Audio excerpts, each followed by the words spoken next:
Oke guys, welcome back.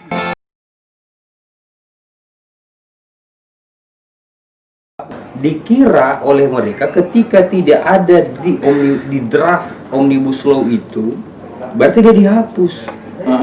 Padahal tidak.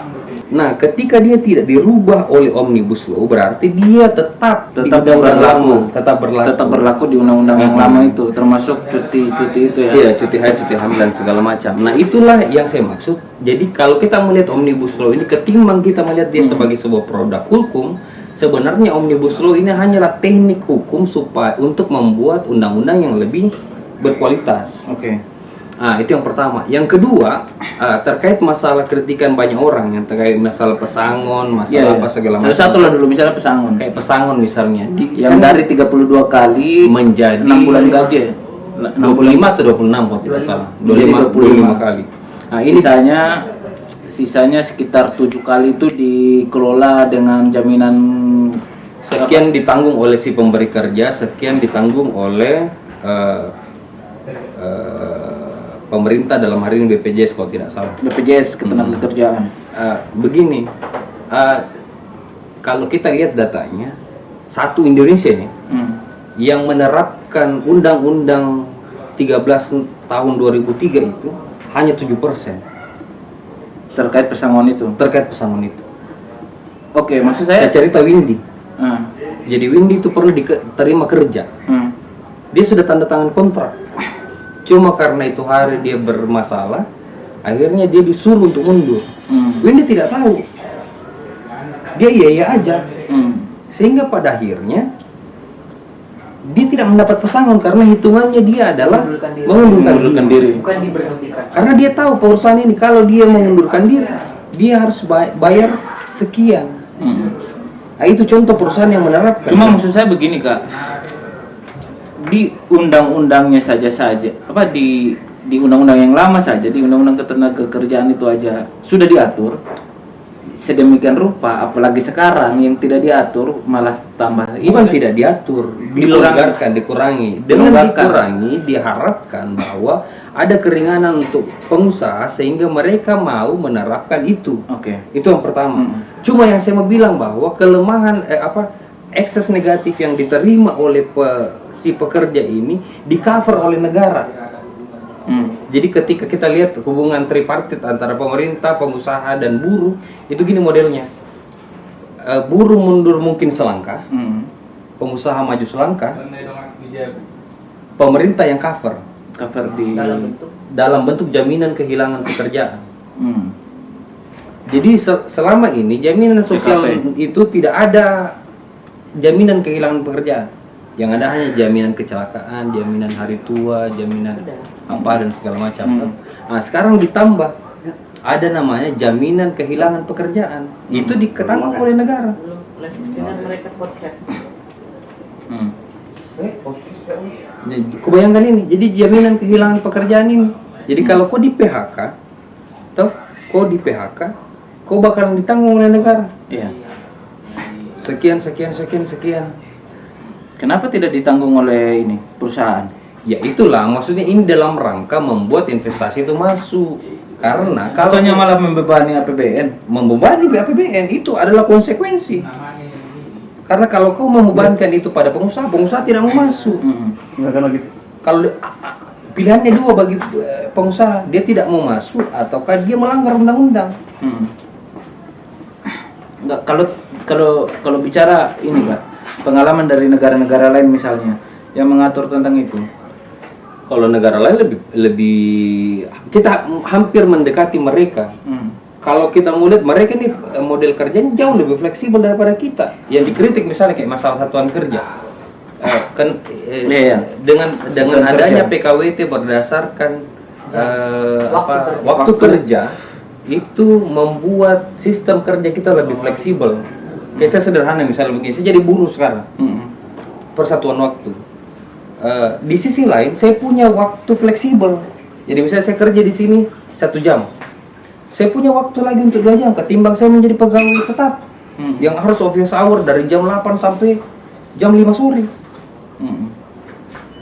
Ya jangan sampai kekhawatiran teman-teman buruh yang aksi itu adalah jangan sampai tidak ada penetapan Mau balik langsung?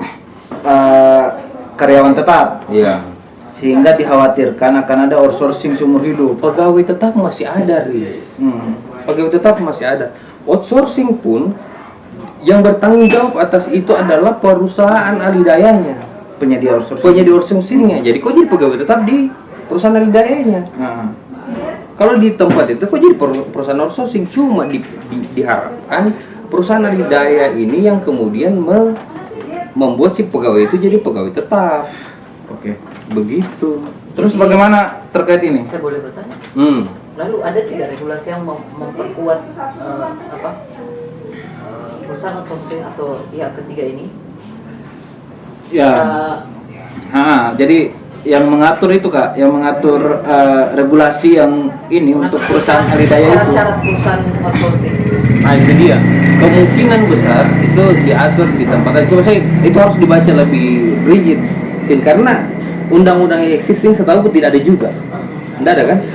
Ya, tidak ada di Kok Undang-Undang melakukan itu? Ketenagakerjaan. Kenapa? Kalau dari beberapa masalah outsourcing, ketika orang itu di pihak ketiga kan bahwa dia adalah pegawai tetap dari perusahaan outsourcingnya. Ternyata perusahaan outsourcingnya itu hanya berlaku sebagai Penyedia maklar. aja, maklar. Iya. Jadi setelah menyalurkan beli putus bubar.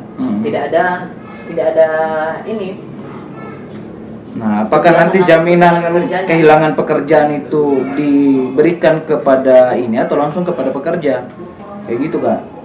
Ke pekerjaannya langsung. Ke pekerjaan langsung. Iya, jadi begini modelnya, kejaminan kehilangan pekerjaan itu menggunakan asas asuransi sosial. Asuransi sosial ini bahasanya teman-teman itu omnibus ini mau memformalkan semua kegiatan. Selama ini kita kebanyakan adalah pegawai informal. Loh? Ya. Nah, omnibus ini memaksa semua perusahaan itu untuk membuat semua pegawainya itu atau buruhnya itu menjadi pegawai formal. Pegawai formal dengan catatan bahwa kepesertaan mereka di BPJS itu semakin besar. Kan amanahnya memang undang-undang jaminan sosial itu seperti itu. Kepesertaan karena targetannya sederhana. Salah satu cara untuk mengantisipasi bonus demografi ini kita peroleh adalah ketika si angkatan kerja ini selesai, mereka harus punya jaminan hidup. Oke. Nah sekarang masalahnya adalah kebanyakan pekerja kita bekerja di sektor informal. Omnibus Law ini memaksa perusahaan supaya mereka memformalkan pekerjanya sehingga bisa tercover oleh jaminan sosial itu. Nah ketika mereka pensiun, mereka mendapatkan jaminan kehilangan pekerjaan, jaminan hari hari tua. tua dan segala macam. Nah, sekarang saya mau tanya tentang regulasi terkait penetapan upah, penetapan gaji. Nah, Ya, itu juga penting. meskipun itu dari beberapa diskusi tidak terlalu relevan kenaikan upah dengan ini kesejahteraan, karena ya tergantung nilai real yang berlaku kan. Ya. Cuma pentingnya bukan pada nominal tapi pentingnya pada proses.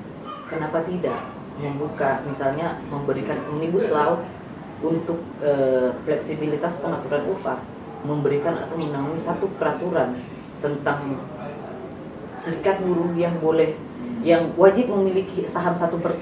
1% itu tidak dominan, tapi paling tidak dapat mengakses keuangan, bahwa apakah upah yang mereka terima adalah memang layak, ada tolak ukurnya, memang layak karena kondisi keuangannya seperti itu, daripada semuanya diserahkan kepada investor. Ini soal upah ini kan yang menjadi masalah nih. Kalau kita bahas dulu yang dulunya ya, yang existing ini ya. Dulu itu yang digunakan adalah UMK. Jadi upah minimum kabupaten.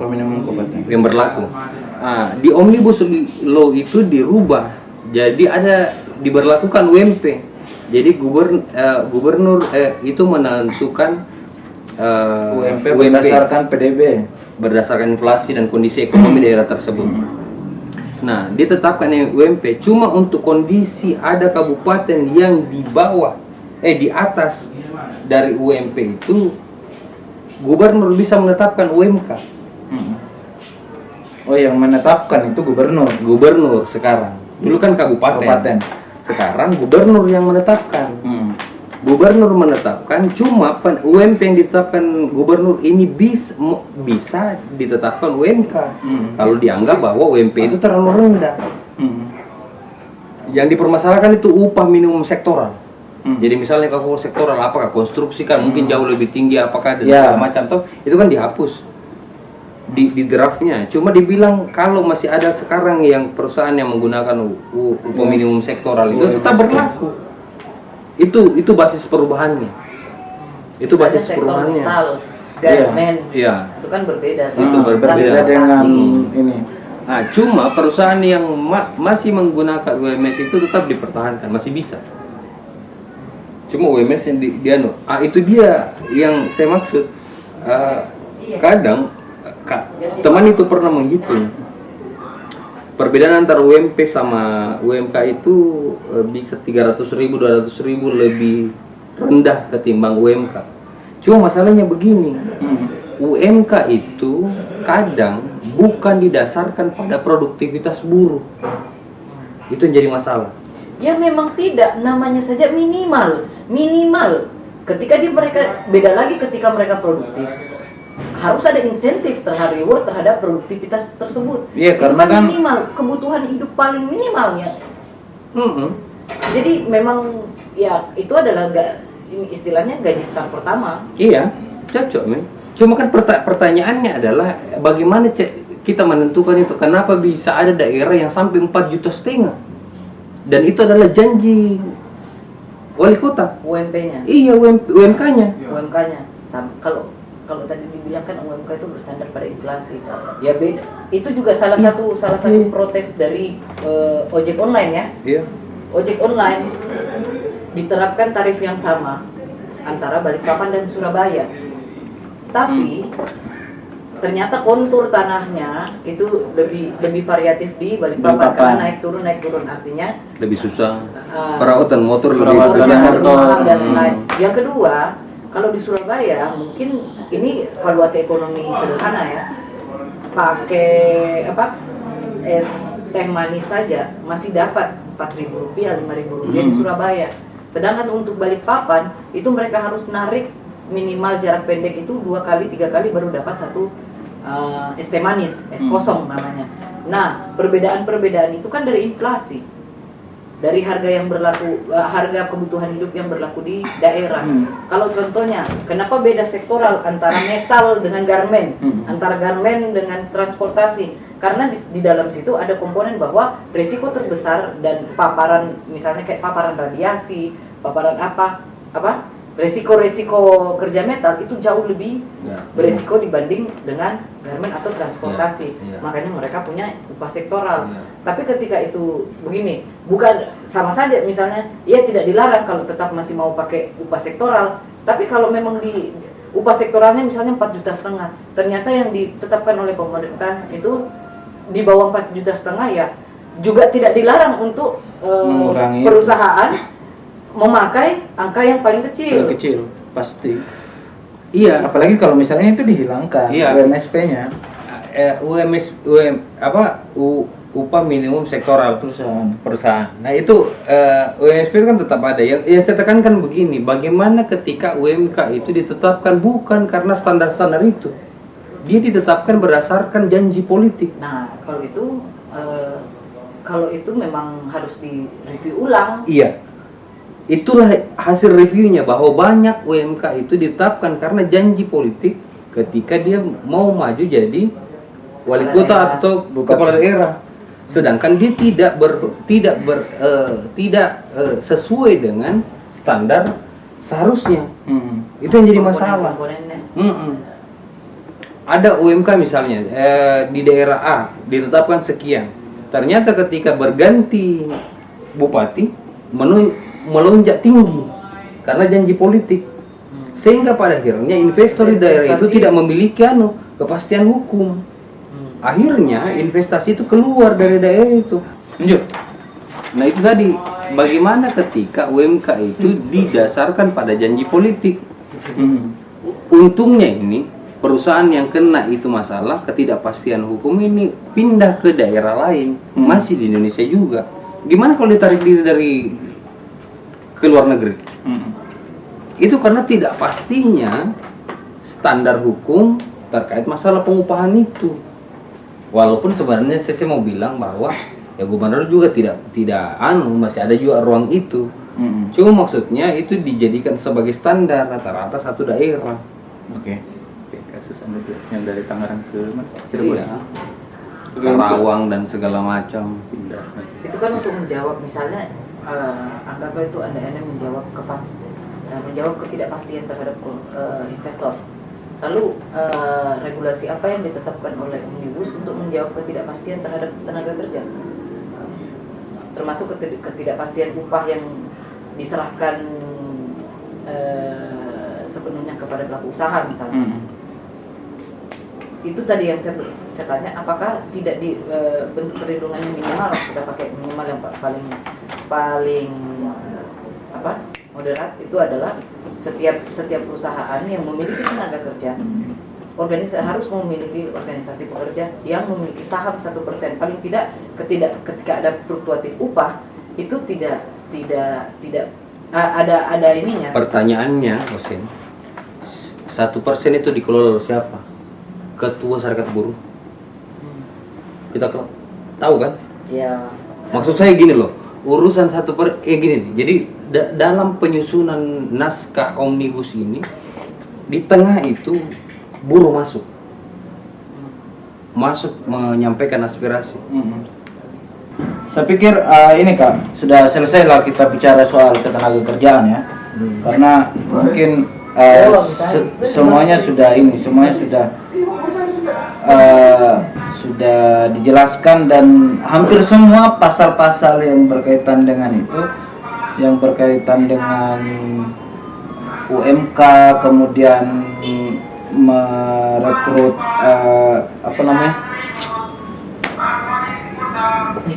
terkait perizinan, cuti dan lain-lain itu semua kebanyakan masih ada di undang-undang existing. Ini terkait lingkungan hidup, karena saya sebelum diskusi ini sudah mendengarkan juga. Nah, terkait lingkungan hidup, saya sudah baca dari beberapa teman-teman NGO, kemudian majalah-majalah lingkungan hidup seperti Forest Digest dan lain-lain itu yang mengatakan bahwa Omnibus Law ini adalah satu instrumen yang digunakan oleh pemerintah untuk menghancurkan lingkungan hidup. Kira-kira tanggapannya kayak gimana itu Kak? Ini kan semula itu kita menggunakan izin lingkungan. Ya, di Undang-Undang Nomor 23. Ya, Undang-Undang PPLH. Itu kan dirubah menjadi persetujuan lingkungan. Ya, dari perizinan ke persetujuan lingkungan. Nah, konsep dasarnya itu yang saya bahasakan tadi, bahwa di Omnibus ini diperkenalkan risk based approach. Jadi pendekatan berbasis risiko. Jadi kita kalau misalnya mau mendirikan usaha itu harus berdasarkan pada resiko perusahaan tersebut. Iya. Sementara kayak gini Kak, indikator resiko itu di Undang-Undang PPLH itu disebutkan 9. Sementara di sini tidak disebutkan sama sekali. Nah, bentuk untuk menentukan perusahaan itu berisiko atau tidak sehingga dibutuhkan persetujuan lingkungan itu apa? Jadi kalau kita mau lihat indikator risiko sebenarnya dua, seberapa besar risikonya dan seberapa besar frekuensi terjadi itu risiko. Itu dasarnya. Nah, indikatornya ada 5 pilar, kalau tidak salah ya. Keselamatan, terus apa lagi ya? Ada 5 lah kalau tidak salah, Riz. Ada 5 pilar utama untuk menentukan resiko itu. Nah, itu kemudian resiko itu ditentukan oleh Kementerian Teknis. Yang jadi masalah adalah kebanyakan NGO ini tidak percaya sama Kementerian Teknis. Nah, sekarang ini kan ada waktu 3 bulan. Ada waktu 3 bulan mereka bisa kemudian memberikan aspirasi terkait apa sih standar risiko itu. Karena kan ini yang menjadi permasalahan, kan tidak semua ini tidak semua usaha itu harus pakai AMDAL. Bagaimana sama UMKM? Ya. Atau misalnya bagaimana UMKM yang sebenarnya punya resiko tinggi? Ya. Kayak kita diskusikan tadi, ternyata kalau misalnya pabrik tahu selama ini karena dia UMKM, dia tidak ada AMDAL-nya. Padahal sebenarnya dia punya dampak lingkungan cukup besar. Pabrik tempe dan segala macam. Nah, itulah yang kemudian diatur ulang oleh Omnibus bahwa persetujuan lingkungan itu bakalan terintegrasi dengan sistem perizinan berusaha. Kementerian Teknis dalam hal ini KLHK bakal menentukan indikator-indikator apa saja sehingga sebuah perusahaan itu dikatakan dia berisiko tinggi. Nah, kalau dia berisiko tinggi wajib AMDAL. Sedangkan selama ini kita melihat ada orang hoax bilang ini AMDAL dihapus. Tidak, Bos. Kalau kau resiko menengah, kau register. Bagaimana dengan KPA yang dihapus? Kale, Komisi Penilaian AMDAL itu kan dihapus tuh. Iya. Nah, kalau ini yang saya mau tanya sama kau, apa gunanya itu KPA? Jadi KPA itu dibentuk oleh pemerintah daerah. Iya. Nah, tim penyusun AMDAL mempresentasikan hasil penyusunan AMDAL-nya itu di KPA tersebut. Realitas yang terjadi di lapangan adalah KPA ini biasanya itu tidak pernah terjadi satupun penyusunan AMDAL, walaupun itu hanya jiplak dan lain-lain, karena masih banyak terjadi itu. KPA menemukan dokumen AMDAL yang masih copy paste dari dokumen yang dikerjakan oleh konsultan itu sebelumnya. Misalnya kegiatan di Surabaya masih tertulis Kabupaten Maros di dokumen AMDAL-nya, dan itu sama sekali tidak merubah keputusan dari KTA itu. Dari perizinan itu, apakah izin ini bisa diberikan atau tidak. Yang terjadi malah KPA hanya memberikan koreksi untuk diperbaiki dokumennya. Tidak pernah ada penolakan ini, walaupun masyarakat menolak di bawah. Nah, itu yang terjadi di Bima misalnya. Tahun 2010-2011 itu sampai terjadi pembakaran kantor Bupati Bima yang berkaitan dengan izin tambang. Masyarakat menolak, tetapi di dokumen AMDAL masyarakat tidak ada masalah terkait itu. Ya itu dia, maksudnya yang saya baca saya tangkap dari banyak keberatan dari NGO itu terkait itu, bahwa ketika Komisi Penilaian AMDAL KPA itu dihapus, maka kemungkinan besar bakalan ada penyelewengan. Padahal sebenarnya memudahkan perizinan. Padahal sebenarnya praktek yang di lapangan itu tetap saja KPA ini kadang tidak melaksanakan tugasnya sebagaimana seharusnya. Itu yang jadi masalah, karena mereka menganggap bahwa dengan adanya di pusat itu bakalan dapat dengan sangat mudah, padahal tidak. Terkait masalah peraturan yang dihapus itu pasti bakalan diatur dengan peraturan pemerintah. Peraturan pemerintah ini yang kemudian bakalan mendistribusikan ulang kewenangan-kewenangan tersebut. Tapi fungsi itu harusnya tetap ada. Dibuatkan lembaga khusus, lembaga bagaimana yang jelas sekarang itu kewenangan dicabut dan nanti bakalan dibuatkan regulasi ke bawah yang lebih bagus ketimbang sekarang. Tapi intinya semangat dasarnya itu tadi, bahwa perizinan usaha itu harus berbasis resiko. Karena sekarang kan misalnya itu yang harus cerita sama orang, Riz. Bagaimana sebenarnya susahnya orang kalau mau bikin usaha baru dia resiko tinggi. Bagaimana ribetnya begitu. Dia kan harus misalnya sekarang tetap harus satu atap, cuma kan lacinya ini banyak.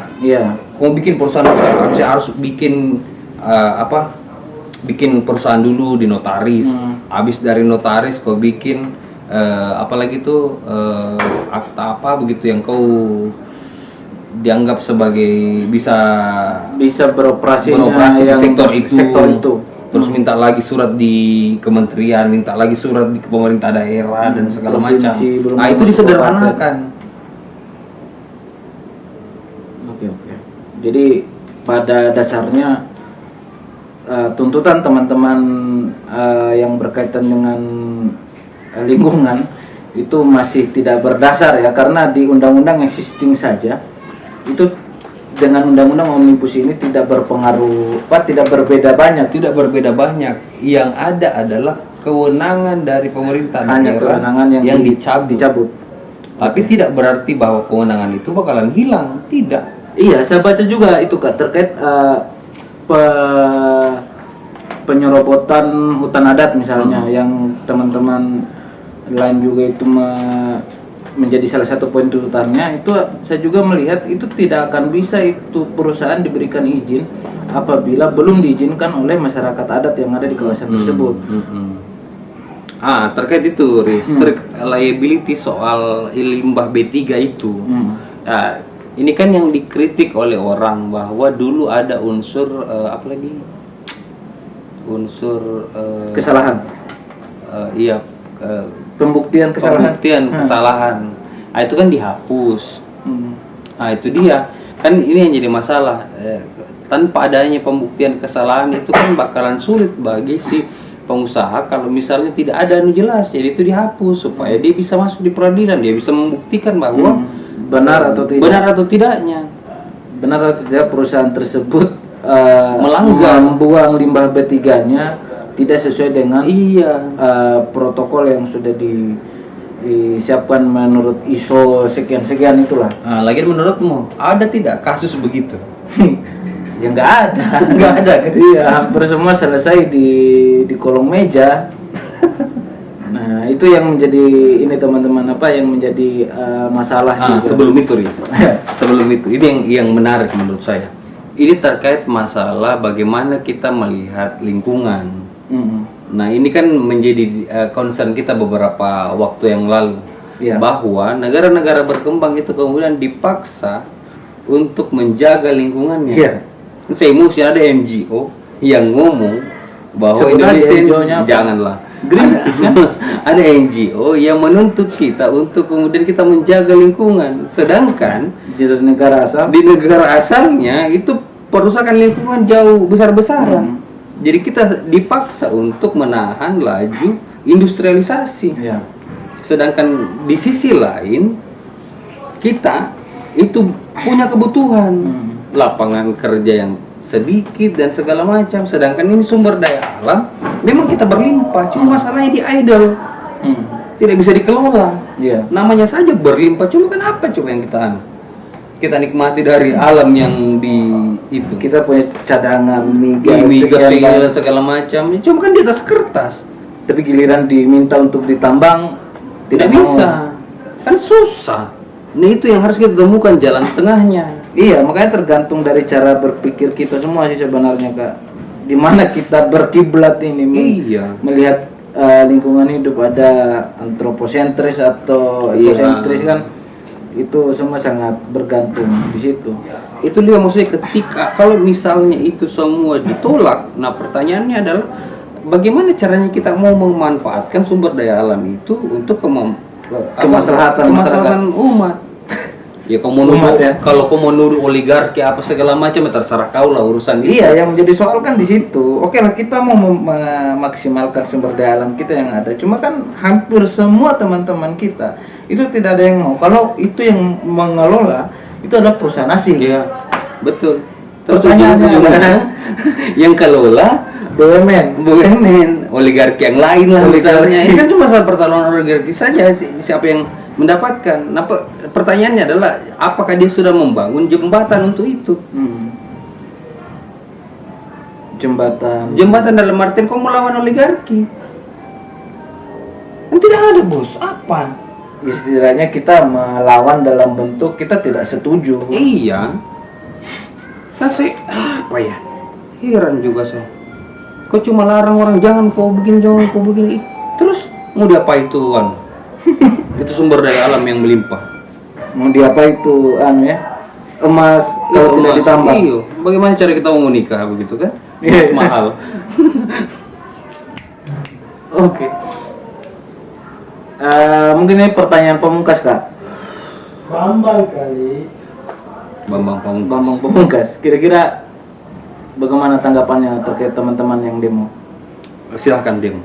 Iya, maksudnya dengan poin-poin tuntutan itu, apakah masih rasional mereka aksi atau tidak? untuk konteks buruh, klaster ketenagakerjaan, lingkungan itu menurut saya debatable, Riz. Yang kita dikeluarkan di sini masih bisa diperdebatkan oleh mereka. Oke. Iya.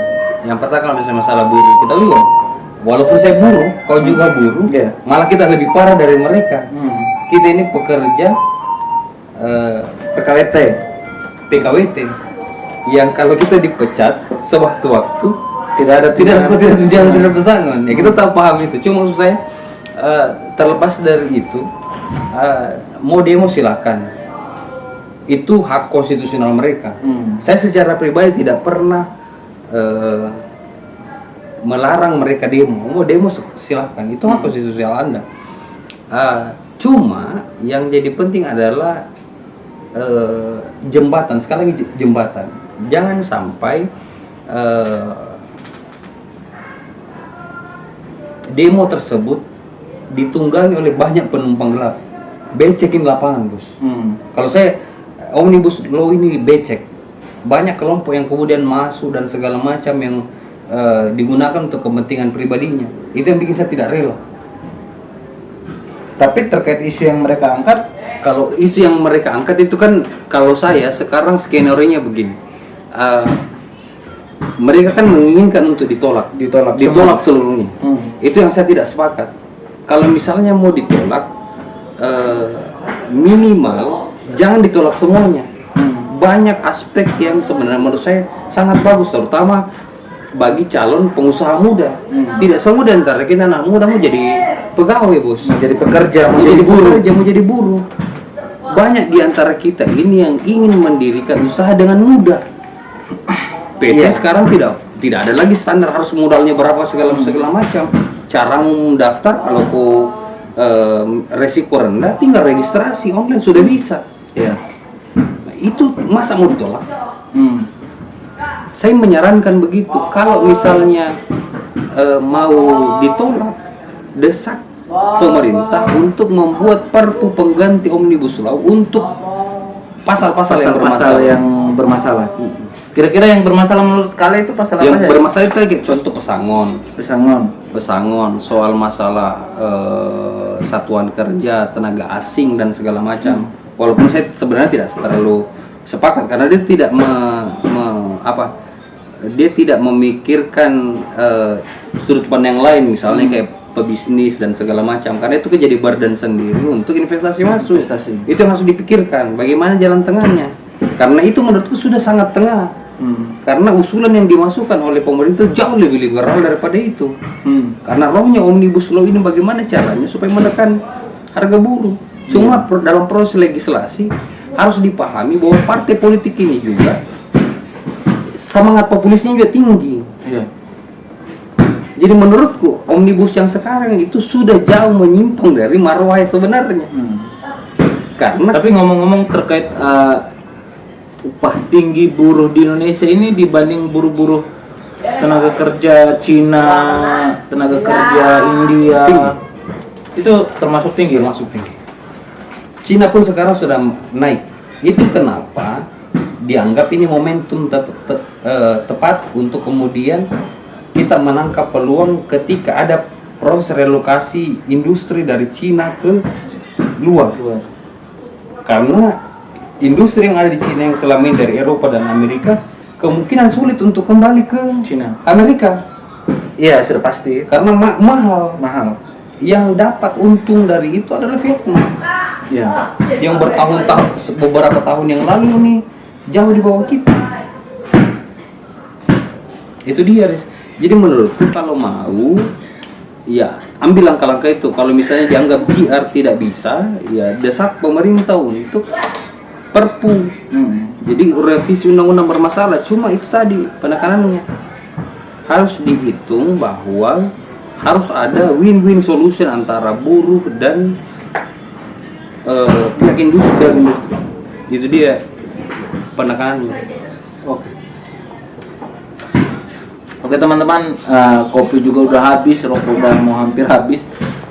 Terkait masalah undang-undang yang marak didiskusikan oleh beberapa kanal media, saya pikir akan sangat tidak elok lah kalau misalnya kita tanpa melihat beberapa perspektif ini dari perspektif tim penyusun DIM. Mungkin bisa didiskusikan di tempat lain. Jika masih ada yang kurang dari diskusi ini bisa tanya langsung. Sebelum selesai saya mau cerita. Ini penting juga. Jadi ada teman itu dia komen di status Facebook saya. Itu juga sempat dibahasakan oleh Bimo Widistira di channel Greenpeace itu. Jadi dia kayak satir begitu membahasakan bahwa kok bisa jasa pelayanan kesehatan itu memasukkan dukun dan paranormal. Jadi dia ketawa, kok bisa dukun dan paranormal itu dimasukkan ke dalam jasa pelayanan kesehatan. Ternyata saya cek undang-undangnya itu kan ini undang-undang tentang pajak pertambahan nilai. Memang di undang-undang eksisinya sudah begitu. Nah ketika dia ada di Omnibus Law dianggap ini Omnibus yang bermasalah. Padahal sebenarnya undang-undang existing yang bermasalah. Nah, ini karena permasalahan pembacaan terhadap Omnibus Law itu. Kalau orang bilang, tanya begini, kau sudah baca semuanya? Terus mereka bilang, masa kau suruh saya baca? Terus semua apa dong? Iya. Pak Jokowi aja dianggap tidak membaca pasal per pasal. Iyalah bos, itu tugas presiden ya. Presidennya suruh menterinya untuk menyusun. Masa iya semua dia suruh baca? Kan susah. Jadi itu intinya ya.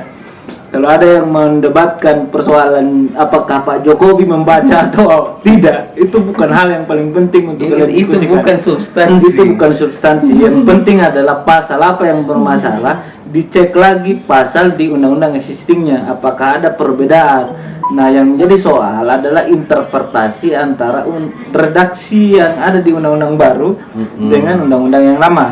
Kan itu yang menjadi persoalan, interpretasinya. Jangan sampai sebenarnya di undang-undang lama memang sudah Memang begitu. jauh lebih buruk dibanding yang ada. Iya. Oke, kurang lebih begitu teman-teman. Lebih dan kurangnya kami mohon makian dan cacian itu tetap mengalir untuk channel ini.